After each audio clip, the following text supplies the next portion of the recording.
आप देख रहे हैं पी स्टार न्यूज। आपके स्क्रीन पर चल रहा विषय आपको यह सोचने पर मजबूर कर रहा होगा कि बार बार एक ही विषय पर बात क्यों। मजदूरों के इस विषय पर बात करने के लिए मजबूर हैं आप भी, हम भी, और मजबूर है पूरा देश। क्योंकि जब सरकारें अपनी नाकामी छिपाने के लिए विषय से भटक जाएं, तो समाज के चौथे स्तंभ मीडिया का यह कर्तव्य है कि वह समाज को सच से रूबरू कराए।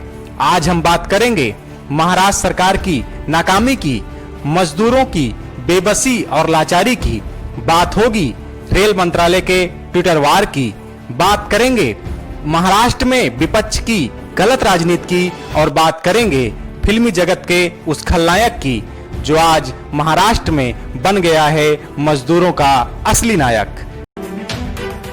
सबसे पहले बात महाराष्ट्र सरकार की, जिसके गलत नेतृत्व के कारण कोरोना का विस्फोट तो बढ़ ही रहा है, साथ ही साथ मजदूरों की जो दुर्दशा महाराष्ट्र में हो रही है उसके कहने ही क्या। पर उद्धव ठाकरे बिजी हैं मीडिया को यह बताने में कि देखो हमने रेल मंत्रालय से कितनी ट्रेनें मांगी और मिली कितनी। क्या एक दूसरे पर दोष देने से स्वयं की नाकामी छिप जाएगी? महाराष्ट्र में मजदूरों की हालत क्या है, इसका एक वीडियो देखिए।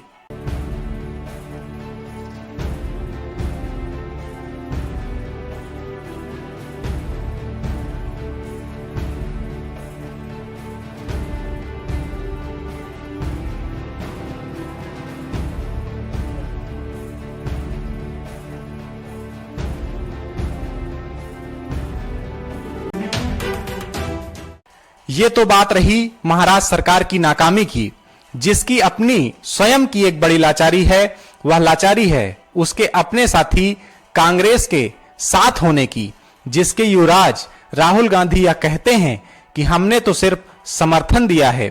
समर्थन देना और सरकार में होना अंतर होता है। उनके इस बयान से यह साफ हो जाता है कि महाराष्ट्र सरकार इतनी मुश्किल में क्यों है। अब बात करते हैं रेल मंत्रालय की, जिसकी कमान तो पीयूष गोयल जी के पास है, पर ऐसा लगता है कि पटरियों पर चलने वाली ट्रेनों की कमान उनके हाथों से छूट गई है। तभी तो जो ट्रेनें गोरखपुर पहुंचनी थी वह पहुंच गई ओडिशा। अब ये तो किस्मत ही कहेंगे कि मजदूर सही सलामत है, वरना पिछले एक हफ्तों से 2 दर्जन से ज्यादा ट्रेनें अपना मार्ग बदल चुकी हैं। देखिए ये वीडियो।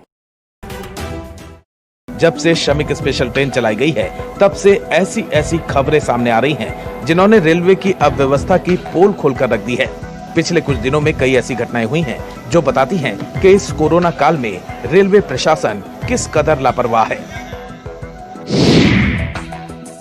गोवा से बलिया की दूरी 2245 किलोमीटर है, जिसे तय करने के लिए 28 घंटों का वक्त लगता है।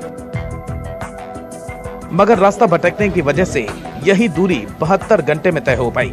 आखिरकार 24 मई को ट्रेन बलिया पहुंची। महाराष्ट्र के वसई से गोरखपुर के लिए चली ट्रेन बीच में ही रास्ता भटक गई। गोरखपुर जाने वाली ये श्रमिक स्पेशल ट्रेन ओडिशा के राउरकेला पहुंच गई। तमिलनाडु से धनबाद के लिए चली श्रमिक स्पेशल ट्रेन भी अपना रास्ता भटक गई। ये ट्रेन हटिया के बजाय चक्रधरपुर के रास्ते चल पड़ी।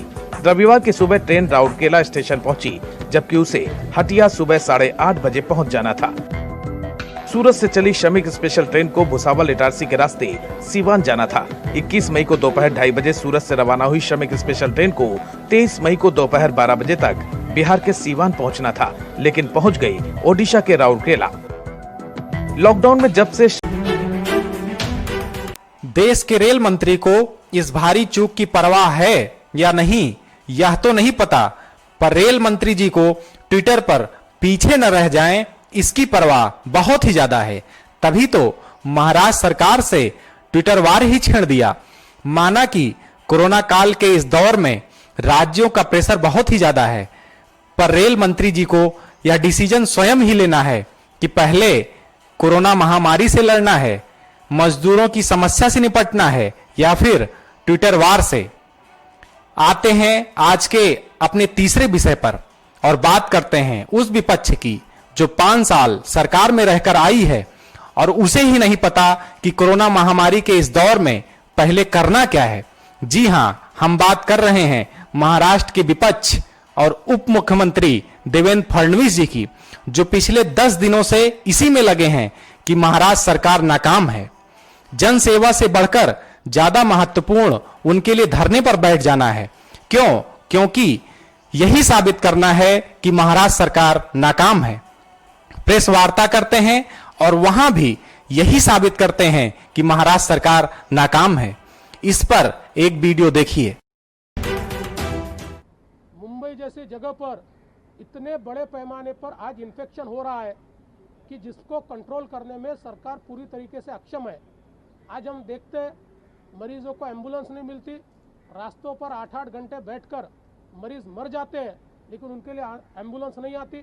क्वारंटीन सेंटर्स में खाना नहीं मिलता, मरीजों को एडमिट करने के लिए बेड्स नहीं मिलते, सरकारी अस्पताल में बेड्स नहीं दिए जाते और प्राइवेट अस्पताल में 30,000, 60,000, 1 लाख, 2 लाख ऐसा उनके ऊपर पर डे का चार्ज किया जाता है और जो सामान्य गरीब है वो प्राइवेट हॉस्पिटल जा नहीं पाता। सरकार ने प्राइवेट हॉस्पिटल को एक्वायर करने की घोषणा कर। देवेंद्र फडणवीस जी, आप ये ना भूलें कि ये जनता है और ये जनता सबको देख रही है। इसके लिए आप धरने पर और प्रेस वार्ता बंद करके जन सेवा में लग जाएं। ऐसा इसलिए कह रहे हैं क्योंकि आपके ही महाराष्ट्र से एक उदाहरण ऐसा है जिससे आपको, महाराष्ट्र को और पूरे देश को प्रेरणा लेनी चाहिए। हम बात कर रहे हैं फिल्म के खलनायक सोनू सूद की, जिन्होंने मजदूरों को न सिर्फ मदद की बल्कि सोशल डिस्टेंसिंग का पालन करते हुए मजदूरों को उनको घर तक पहुंचाया। इसलिए आज पूरा देश उनको सलाम कर रहा है। देखिए ये वीडियो।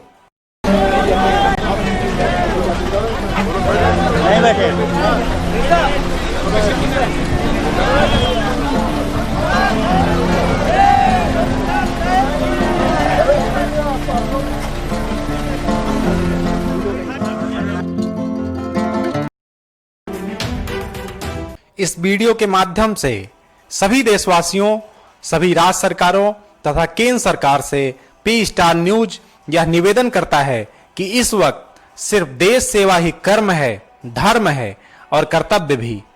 इसलिए पीड़ित लोगों की मदद करें और देश को इस संकट काल से बचाने के लिए हर संभव मदद करने का संकल्प लें। आज की रिपोर्ट में इतना ही। पी स्टार न्यूज की इस पहल को समर्थन देने के लिए ज्यादा से ज्यादा शेयर करें और लोगों तक पहुंचाएं। घर पर रहें, स्वस्थ रहें और जुड़े रहें पी स्टार न्यूज से।